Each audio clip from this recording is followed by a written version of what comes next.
በዚህ በምትመለከቱት የተዋበ ባህር ዳርቻ ልክ እንደሆኑ ዱባይ በመላው ዓለም የሚገኙ ቱሪስቶች የሚጎርፉባት ዓለም አቀፍ ሆቴሎችና ቢዝነሶች መቀመጫቸው የተከሉባት በዘመኗ ጨርቋን የጣለችው ከተማ ነበረች። እነ ኤልሳቤት ቴለር፣ ሪቻርድ በርተን እና ብሪጅት ባርዶትን የመሳሰሉ ዝነኞች ዘወትር የሚጎበኟት ይህች ከተማ ሊያያት የማይጓጓ አልነበረም። ይሁን እንጂ ይህች እንዲህ በብረት በቆነጃጅት የተንቆጠቆጠች ከተማ ዛሬ ላይ ገጽታዋ ተለውጦ ህንፃዎቿ ፈራርሰው እንደ ኪንግ ጆርጅ እና ጎርነት ሳንደስ የመሳሰሉት ባለኮከብ ሆቴሎቿ ከነቃቸው በቁጥቋጦ ተውጠው የመናፍስት ከተማ ወይም ጎስት ሲቲ እየተባለች መጠራት ጀምራለች። በነጫቸው የተሸለሙት የሜዲትራንያን የባህር ዳርቻዎች ላይ ለመዝናናት ከመላው ዓለም የሚጎርፈው ቱሪስት በቅንጡ ሪዞርቶቿ፣ በሬስቶራንቶቿና በስጦታ መስጫ መደብሮቿ ውበት ተማርኮ ለሳምንታትና ለወራት የሚከትምባት ይህች ከተማ ዛሬ ላይ ሰው ዝር የማይልባት ባዷን ውላ ባዷን የምታደር ከተማ ሆናለች።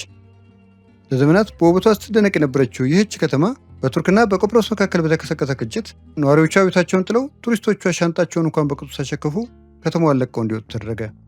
እናም ከዛን ጊዜ ጀምሮ እስካሁን ድረስ በከተማዋ ሰው ዝር ብሎ የማያውቅ ሆቴሎቿና ቪላዎቿም ባዷቸውን ውለው ባዷቸውን የሚያድሩ ሆነዋል።